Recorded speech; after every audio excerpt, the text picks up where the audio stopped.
안녕하세요. 모터트렌드 고정식입니다. 안녕하세요. 자동차 칼럼니스트 나윤석입니다. 저희가 오늘 셀토스 그리고 쉐보레 트레일블레이저 가장 핫하다는 두 차를 가지고 나왔는데요. 오늘 나윤석 이사님이 자꾸 트레일블레이저 편만 드셔가지고 제가 얼마나 좋길래 트레일블레이저 얘기를 자꾸 하시는지 여쭤보려고 모시고 왔어요. 시간 진짜 없으신 분인데 모시고 왔습니다. 아니, 제가 이 차 무슨 편드는 사람은 아니고요. 저는 이 차가 좀 더 잘해주길 바랄 뿐이에요. 왜냐면은 사실 그동안 너무 한국 GM에서 헛방을 많이 쳤죠. 그리고 맞습니다. 게다가 지금 셀토스가 이 시장 근처에 있는 차들을 다 잡아먹고 있어요. 제가 이 차를 처음 봤을 때, 야, 이거 동네 블랙홀이 되겠는데요 라고 말을 했었거든요. 실제 블랙홀이 됐죠. 사실 셀토스가 처음 나왔을 때 소형 SUV를 표방하고 나왔는데 크기는 그 밑에 있는 트랙스나 다른 차들보다 뭐 스포티지, 투싼 이런 차들에 훨씬 가까웠거든요. 맞아요. 니로도 있잖아. 네, 이거 반칙 아니냐 막 사실 그 생각을 했어요. 맞아요. 그런데 지난해 1년 풀로 판매한 게 아닌데도 32,000대 넘게 판매하면서 굉장히 큰 반응을 일으켰습니다. 아, 덕분에 티볼리가 살기 어려워졌죠. 그래도 지금 트레일블레이저가 나와서 아마 기아에서는 조금 약간 이거 어떡하지 좀 걱정이 되지는 않을까 하는 생각이 드는데요. 저는 그렇게 생각하진 않아요. 왜냐면 네. 이게 잘 되는 동네는 원래 좀 왁자지껄하게 말이 많아야 돼요. 그래서 이제 셀토스 혼자 막 치고 나가는 것보다 여기에 뭐 이제 트레일블레이저도 있고, 그래서 투싼도 정신 차리고, 뭐 거기다가 이제 많잖아요. 니로도 있고, 네. 코나도 있고, 네. 막 이래가지고 동네가 막 이렇게 시끄러워지면은 그 동네는 되는 동네. 저는 그렇게 되는데 얘가 또 도움이 되길 바랄 뿐이에요. 그러니까 최근에 SUV 장르가 워낙 인기가 많으니까 되게 뭐 변형인 것 같은 SUV들도 많이 나왔고 그러면서 셀토스가 갑자기 툭 튀어나오면서 좋은 반응을 일으켰는데 이 왁자지껄한 동네에 얼마나 시끌벅적할지 같이 한번 타보실까요? 예, 그러죠. 알겠습니다. 그럼 저희는 트레일블레이저 먼저 시승하겠습니다. 자, 고생시키고 올게요. 참 보면은 그동안 쉐보레 차들이 차 팔면서 제일 힘들어했던 게 옵션이 없어. 맞아요. 그런데 그 부분에 대해서 확실히 목소리를 들은 것 같아요. 항상 기본기는 쉐보레다 그치. 라고 하는데 뭔가 아시죠? 그러니까 이게 막말로 열선이 없어 막. 이거 열선 스티어링을 있고 진짜 있을 거 다 있어요. 하필이면 근데 이거 여기 빈 공간에 그냥 넣는 거 아니 뭐 이 온도 조절 장치에다 넣어놨다라고 얘기를 하면 되니까.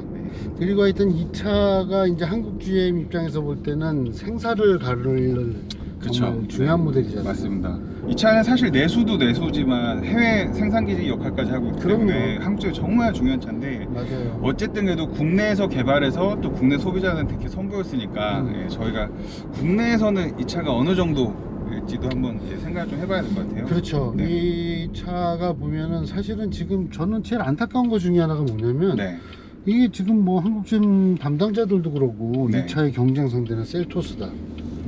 솔직히 말해서 이 차는 셀토스의 경쟁 상대가 되어주는 거지 셀토스를 경쟁 상대로 만든 차가 아니에요. 왜냐면 셀토스는 엄연히 소형 SUV잖아요. 맞아요. 런칭할 때도 그 정도 등치인데 소형 SUV라고 이렇게 딱 표명하면서 나오는 게 저는 사실 좀 그렇더라고요. 그러니까 이 차가 지금 보면은 참 이게 아이러니인데 셀토스는 크기보다 훨씬 커 보여요, 실제보다. 네, 맞습니다. 그리고 실제로 이 차가 셀토스보다 5cm 긴 차예요. 근데 작아 보여. 그렇죠. 그러니까 사실은 소형 SUV에 이제 이 쉐보레 브랜드에는 트랙스라는 차가 있잖아요. 얘가 갑자기 소형 SUV인 척 하고 있으니까 좀 그게 되게 아쉬운 거죠.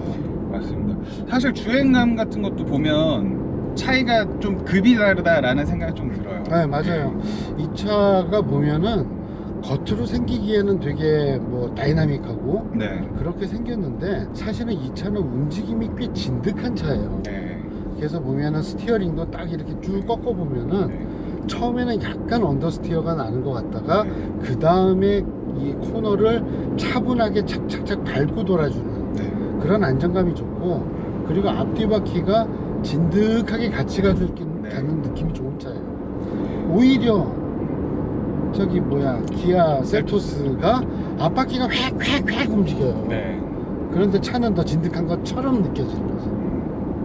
근데 저도 이렇게 운전하면서 보면 이 트레일블레이저는 사실 모든 반응이 좀 더 여유롭다라는 느낌이 들어요. 뭐 조향 반응, 가속 반응, 뭐 변속한 시간도 사실 조금 더 걸리는 게 사실이고 그리고 보면은 이제 회전할 때도 느낌상은 얘가 조금 더 느린 것 같아요, 느낌은. 근데 사실 실제 속도계를 보면 셀토스보다는 여기가 한 개 좀 한계 속도가 좀 더 빠르더라고요. 그러니까 이게 네. 고속으로 코너를 돌아보면은 네. 그때 이제 그 차가 가지고 있는 샤시의 어떤 한계 네. 그런 거를 안정감을 느낄 수 있잖아요. 네. 이 차가 고속 코너링을 할 때 훨씬 더 차분하고 네. 진득하고 큰 차 같아요. 급이 다르다는 얘기가 거기서 네. 저희가 느낄 수 있는 것 같아요. 그러니까 사실은 그런 부분에서 이 차는 셀토스하고 같이 붙어준다라고 얘기를 해야지 네. 같은 급이다라고 얘기하면 안 돼요. 근데 이렇게 기본기가 좋은 쉐보레인데 네. 사실 보통 이렇게 운전하면서 느껴보면 일상에서 그냥 천천히 달리고 가다 서다를 반복하고 이렇게 되면 네. 셀토스 쪽이 좀 더 매력적이지 않나 하는 생각도 저는 드는데요. 그러니까 일단 네. 셀토스를 타면서 참 느끼는 건 뭐냐면은 야, 이 차는 네. 또 실내 분위기도 디자인만 봐도 네.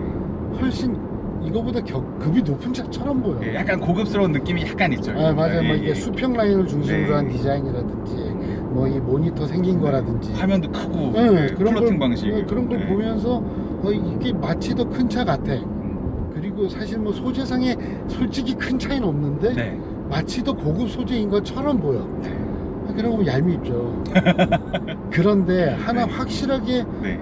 셀토스가 승차감이 좋게 느껴지게 하는 이유가 있더라고요. 아, 어떤 거 발견하셨어요? 시트예요. 아. 시트가 네. 보면은 아마도 네. 뜯어보진 않았으니까 장담은 못하겠지만 셀토스의 시트에는 네. 그 표면에 네. 약간 소프트한 이 패딩이 한 겹 더 있는 것처럼 느껴져요. 그래서 특히 앞좌석도 그렇지만 뒷좌석에 앉아보면 네. 셀토스의 뒷좌석은 물론 각도도 충분히 누워주는 것도 있지만 딱 앉았을 때 몸이 착 앵기는 느낌이 있어요. 그런데 이 트레일블레이저의 뒷좌석은 공간은 좁지 않아요. 네, 좁진 않습니다. 하지만 딱 앉았을 때 이 네. 딱딱한 벤치에 올라앉은 느낌. 그러니까 시트에 걸터앉는 느낌이 강해요. 그래서 몸이 이렇게 쫙 차분하게 몸을 받쳐주는 그런 느낌은 강하지 않아요.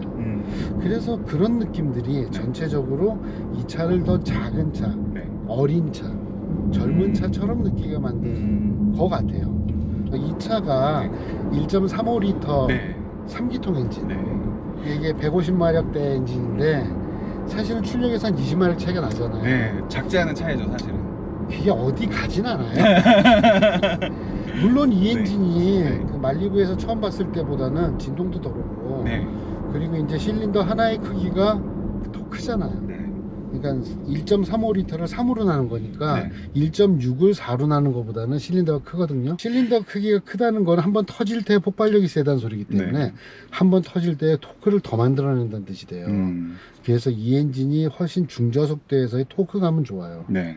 그런데 그게 다야. 네. RPM이 올라가도 그 다음 더 주는 게 별로 없어. 네. 이 3기통 엔진이라 그래가지고 경차 엔진 생각하지 마세요. 아, 네, 그건 아닙니다. 네, 실제로 네. 타보면 네. 일상생활 우리가 사실 면허증에 점수 깎이기 딱 좋은 100km를 넘는 속도 정도까지도 이 엔진으로 달리는데 사실 전혀 문제 그럼요. 없어요. 네. 오르막길 올라갈 때는 토크가 더 받쳐주고 네. 그래서 저 같으면은 일상용도라 그러면은 셀토스 엔진하고 비교했을 때 별로 끌리는 거 없다. 근데 다만 이제 뭐 사람이 더 많이 탔다든지 네. 아니면 고속도로에서 추월을 하고 싶다든지 네. 이럴 상황 몇몇 군데에서는 조금은 내가 지갑에 현찰이 좀 부족한 것 같은 그런 느낌이 있을 수 있어요. 약간 얇은 느낌. RS라는 이름 쓰기에는 이 엔진은 좀 부족해요. 맞습니다. 그래서 RS에다가는 이거 말고 1.6 터보라든지 네. 조금 더 출력 있는 엔진을 실어줬으면 네. 훨씬 더 좋지 않았을까. 맞습니다. 이런 고속 코너링 능력을 가지고 있는 차에다가 네. 출력을 더 줬으면 네. 더 좋았을 것 같다. 네. 그래서 저는 이 RS라는 차도 좋지만 네. 오프로드 성향을 살짝 가지고 있는 액티브라는 트림이 또 하나 있잖아요. 네. 액티브 트림이 더 좋을 수도 있겠다 라는 생각을 합니다. 저는 네. 우리가 오늘 시승차가 4륜구동 네. 9단자동 변속기잖아요. 네. 저는 이 차 그냥 앞바퀴 굴림에다가 네. 어차피 앞바퀴 굴림이 더 팔릴 건데 네. 앞바퀴 굴림에 무단 변속기를 싣고서 타면은 나쁘지 않겠다. 그래서 네. 지금 제가 2륜으로 탔거든요. 네. 2륜으로 탔을 때도 뒤쪽이 가벼워지는 느낌도 없고요. 그리고 차는 전체적으로 경쾌해지긴 해요. 네. 하지만 이제 무게는 어디 안 가거든. 그렇죠. 그래서 네. 이 작은 엔진한테는 네. 그러한 물리적인 부담을 덜어주는 거가 훨씬 더 이 차를 자유롭게 만들어줄 수 있지 않을까 하는 생각이 듭니다. 하지만 저는 이 차는 더 높은 출력을 줬을 때 이 차 샤시가 가지고 있는 잠재력이 더 빛날 거라고 생각합니다. 그리고 이 차가 보면은 제일 싼 차는 조금 더 싸지만 사실은 제일 고급 차로 가면은 셀토스보다 조금 비싸요. 그렇죠. 근데 그걸 갖다 같은 소형 SUV라고 얘기를 하면은 또 이제 구구절절히 변명해야 되잖아요. 준중형이니까 비싼 거야. 경쟁할 만한 가격까지 끌어내린 거가 사실은 되게 노력한 거이긴 해요. 인정할 건 하자고요. 그리고 이 차는 그래도 시장성이 어느 정도는 있다. 저는 그렇게 생각을 합니다. 그럼 저희 셀토스 보시면서 다시 셀토스에 대해서 한번 말씀을 나눠볼까요? 가야죠. 셀토스는 제가 한번 운전해보겠습니다. 갑시다. 네. 진짜 시트가 다르긴 다르다 이거. 확실히 좀 포근하게 착. 그리고 그게 패딩도 있지만은 이 표면 있죠. 가죽 표면이 얘는 약간 고무 같아요. 네, 맞습니다. 그래서 몸을 갖다가 이렇게 짝 빨판처럼 딱 빨아당겼다고 할까? 이제 그렇게 해서 몸을 딱 잡아주는 느낌이 있어요. 그러니까 형태가 잡아주는 거고 소재도 잡아주지만 이 표면의 마찰력이 잡아주는. 나 공돌이 맞다. 근데 정말 트레일블레이저를 몰다가 이 차를 딱 타니까 되게 가볍다는 느낌이 드네요. 그래요? 그러니까 좋게 얘기하면 경쾌하고 나쁘게 얘기하면 특히 스티어링 돌아가는 느낌이 내가 훨씬 더 명쾌하게 예리하게 움직이죠. 근데 이게 딱 이렇게 조수석에 앉아서 딱 놓으면 이게 훨씬 고급차 같아. 확실히 이게 가로로 선도 쭉쭉 다 늘려서 쓰고 어떤 크롬 쓴 것도 그렇고 이 플로팅 방식에 더 큰 이게 잘 팔리는 이유가 있다니까. 근데 승차감 있잖아요. 이렇게 코너를 돌 때 보면은 이렇게 잔진동에서 도도도도도 하는 거는 얘가 더 사실은 더 있는 것 같아요. 근데 저는 다른 것보다 셀토스가 확실히 정수성에서는 좀 점수를 줄만하다라는 생각입니다. 다른 것보다 그러니까 트레일블레이저는 엔진 자체가 약간 좀 거친 느낌이 좀 있긴 있더라고요. 그러니까 저음이 많죠. 그러니까 이게 하면서 이렇게 들어오니까 뭔가 좀 시끄러운데? 라는 생각이 약간은 들기도 하고요. 근데 둘 다 이게 장단점이 있는 게 지금 트레일블레이저 같은 경우에는 처음에 바퀴가 구를 때 그 바퀴가 구르는 감촉은 되게 매끄러워요. 근데 얘는 사실은 바퀴 구르는 감촉은 조금 더 거친 느낌이 있는데 이 차가 앞서 보이는 부분은 뭐냐면 전반적인 소음이에요. 그러니까 엔진 소음도 적당히 눌려 있고 바닥 소음도 적당히 눌려 있고 그리고 소리도 흡음도 적당히 되고 있고 그래서 전반적으로 튀는 소리가 없어요. 그래서 그런 쪽으로 잘 평균점을 잘 맞춰놨다. 저 9단 변속기는 그러니까 9단까지 쓰는 일도 사실 많지가 않더라고요. 솔직히 9단 들어가는 거 보다가는 면허증에 흠집 납니다. 저게 115km, 120km 정도 돼야지 9단이 들어가거든요. 그래서 9단은 조금 이제 마케팅적인 숫자가 아닌가. 숫자가 높으면 그래도 좀 좋아 보이니까. 도대체 무슨 생각으로 기업이 저렇게 그런 생각이 들고 그리고 변속하는 시간 자체가 그러니까 요즘에는 토크 컨버터 변속기도 굉장히 변속 시간 짧아지고 그러면서 듀얼 클러치처럼 이제 연비와 가속에 있어서 많은 장점을 공유하는데 저 변속기는 아직은 좀 더 여유로운 쪽에 초점이 맞춰져 있어가지고 반응이 확실히 다르다는 생각이 좀 듭니다. 출력이 이제 117마력 그러니까는 21마력이 높고 그리고 변속기도 단수는 적지만 그냥 듀얼 클러치니까는 아무래도 직결감이 더 있죠. 사실 셀토스가 좀 더 좋은 것처럼 느껴지게 만드는 건 사실이에요. 재원상으로도 좋고 그리고 사진상으로도 이 차가 훨씬 더 커 보이고 좋아 보여요. 고급차처럼 보여요. 인정. 그리고 시트에 앉았을 때 느낌도 이 차가 훨씬 더 아늑하게 느껴져요. 그러니까 그런 부분 인정하는데 그러면서도 제가 자꾸 얘기를 하는 게 뭐냐면 이 차가 보면은 이렇게 노면을 넘을 때 보면 이 차 괜히 불필요하게 이렇게 조금씩 흔들리는 게 있어요. 그러니까 이런 걸 보면서 이 차는 소형차를 끝까지 늘려서 만들었다라는 느낌은 지울 수는 없어요. 요즘에 현대기아차 보면은 진짜 물이 올랐어. 물이 올랐어. 진짜. 그러니까 사고 싶게 만든다는 생각이 정말 듭니다. 그러면서도 그게 사기 같진 않아요. 그러니까 잘 만들거든. 쉐보레 브랜드 차들이 사실 좋은 기본기를 갖고 있으면서도 현대기아가 그거보다 같거나 혹은 낮은 가격에 비슷하거나 조금 더 좋아 보이는 좋게 느껴지는 차들을 내놓으니까 조금 고전한 게 아닌가 하는 생각이 들어요. 그쵸. 이게 그런 게 있거든요. 이게 뭐 마케팅 용어에서 보면 first in mind라는 말이 있어요. 마음에 제일 먼저 떠오르는 게 뭐냐. 그러니까 상품을 고를 때 딱 마음에 먼저 떠오르는 거가 아무래도 팔릴 확률이 높잖아요. 네.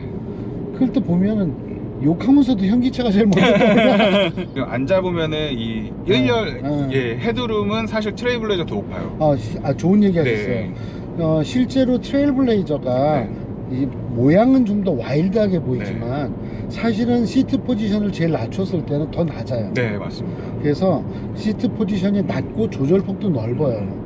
그래서 트레일블레이저는 시내에서는 또 다운타운용 소형 커뮤터 네. 이런 식으로 운전하기에도 나쁘지 않고 네. 그리고 높여서 이제 키가 작으신 분들한테 대응할 수 있는 폭도 더 넓어요.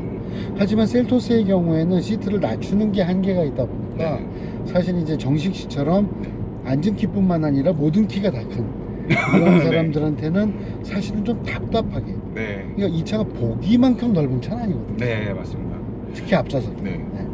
그래서 이게 뒷좌석도 보면 트레일블레이저가 사실 트레일블레이저도 넓거든요. 네. 근데 셀토스가 좀 더 넓게 느껴져요. 네, 왜냐면 맞아요. 이게 시트 포지션 자체가 높으니까 네. 저희가 사실 시트를 좀 더 앞당겨서 앉게 되거든요. 그러다 보면 뒷좌석도 조금 더 여유 여유 있게 사용하게 되고 그런 부분들은 약간 현대 기아가 좀 의도적인 세팅 네. 이렇게 한 게 아닌가. 그리고 확실히 그 헤드룸이 부족할 수 있는 부분은 네.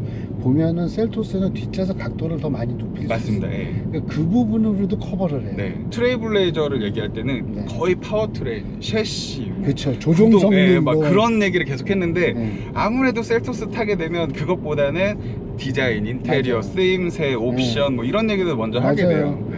그러니까 이게 사실은 돈 주고 산 사람한테는 더 중요한 문제거든. 네. 내가 사고 네. 싶은 네. 차라면 조금 약먹은 트레일블레이저를 사고 싶지. 그런데 네. 내가 권해줘야 되는데 그 사람에 대해서 내가 속속들이 모르잖아. 아, 그렇죠. 네. 그러면은 가장 실수하지 않을 무난한 선택을 제안할 수밖에 없게 그렇죠. 돼요. 네. 그럴 때는 아무래도 셀토스를 이야기하는 게 편하고 안전한 대답이 아니냐. 셀토스는 차 자체가 어디다가 어떤 그림이 어떻게 꽂아놔도 그냥 적당히 어울리고 적당히 튀지 않으면서 적당히 만족스러운. 그리고 돈 주고 산 거에 비해서 만족감이 높아요. 맞습니다. 비교 시승만 하지 않으면은 네. 기본기의 차이도 그렇게 못 느낄 거예요. 네, 맞습니다. 저도 사실 전에 셀토스랑 그 밖에 다른 소형 네. SUV들이랑 비교를 했을 때는 이게 확실히 셀토스가 좀 우위라는 생각을 했는데 네. 오늘 트레일블레이저랑 같이 시승을 하니까 네. 셀토스의 약점들이 좀 많이 보였어요. 네. 그래서 이제 소형차의 끝판 네. 그리고 이 트레일블레이저는 준중형의 시작 네. 그런 느낌. 그럼 저희는 오늘 시작과 끝을 함께 하는 건가요? 그렇죠. 거기서 만났는데 네. 누가 이겼는지는 모르겠다는 거지. 그럼 내려서 한번 다시 말씀 나눌까요? 그러죠. 알겠습니다. 아이고 복잡하다. 아, 진짜 복잡하네요. 어렵다 어려워. 네. 근데 사실 타보니까 기본기는 확실히 트레일블레이저 좀 마음에 뺏깁니다. 참 이렇게 네. 사실은 우리가 머릿속에 차를 넣고서 이렇게 네. 경쟁을 시키는데 사실은 두 대를 같은 자리에 놓고 타보는 기회는 되게 흔치 않아요. 맞습니다. 네. 각자 따로 타볼 때는 사실 저는 셀토스를 미리 타봐서 음. 셀토스가 좀 더 낫지 않겠느냐라는 생각했어요. 왜냐면 아. 그 전에 다른 소형 SUV들이랑 비교를 했을 때 좀 확실히 우월하다는 느낌이 있었거든요. 근데 그쵸. 트레일블레이저랑 같이 타보니까 네. 그 마음이 약간 좀 떨어지는데요. 그래 맞아요. 그래서 아까 제가 처음에 말씀드렸던 네. 것처럼 타면서도 얘기했지만은 이 차는 원래는 소형 SUV가 아니거든요. 아. 그래서 그 준중형 SUV의 막내 네. 이게 참 애매한 세그먼트에 껴 있어가지고 네. 그 사이즈도 애매하고 하지만 준중형이라는 것이 기본기에서는 나타나요. 맞아요. 아까 말씀하실 때 소형 SUV의 끝 네. 그리고 준중형 SUV의 시작 이렇게 말씀하셨는데 저희가 오늘 시작과 끝을 다 경험해 보니까 맞아요. 근데 이제 둘이 이렇게 만난 거지. 네, 접점이 여기서 생겼네요. 그래서 기본- 이제 네. 동생이 커져서 형을 잡아먹을 거냐. 네, 사실 그 싸움이잖아요. 그렇죠. 요즘 경계 파괴가 시장의 테마니까. 이렇게 파괴된 경기에서 저희가 굳이 선택을 하자면 네. 저는 기본기는 트레일블레이저가 마음에 들지만 근데 확실히 사람 마음을 끄는 건 셀토스 쪽이 아닌가 하는 생각이 듭니다. 맞아요. 아까도 시승하면서 얘기를 했는데 네. 누가 차를 권해달라고 얘기를 한다면 사실은 트레일블레이저를 권해주려면은 이 사람이 차를 달리는 걸 좋아하는구나 네, 라고 하는 것 같은 확실하게 그 사람을 이해하지 않으면 권하기가 조금은 주저되는 건 사실이에요. 아무래도 승차감이라든지 사실 이 셀토스는 딱 앉으면 시트에서 주는 느낌 자체가 좀 포근하고 좋아요. 그럼요. 그러니까 돈 썼을 때 자기가 가질 수 있는 만족감 그런 면에서 봤을 때는 셀토스가 가장 보편타당한 답이 아닌가 네. 라고 인정을 할 수밖에 없는 게 현실이네요. 네, 그럼 오늘 승리는 셀토스의 것으라고 여기서 마무리할까요? 아직 답 안 했어요. 또 조금 더 생각해 볼게요. 저희가 오늘 시승하면서 여러분께 드린 말씀들을 가만히 생각해 보시면 굳이 시승하지 않아도 어느 정도 감은 잡으실 수 있지 않을까 하는 생각이 드네요. 오늘 비교 시승 트레일블레이저 그리고 셀토스 여기까지입니다. 감사합니다. 감사합니다. 아, 어려워. 쉽지 않네.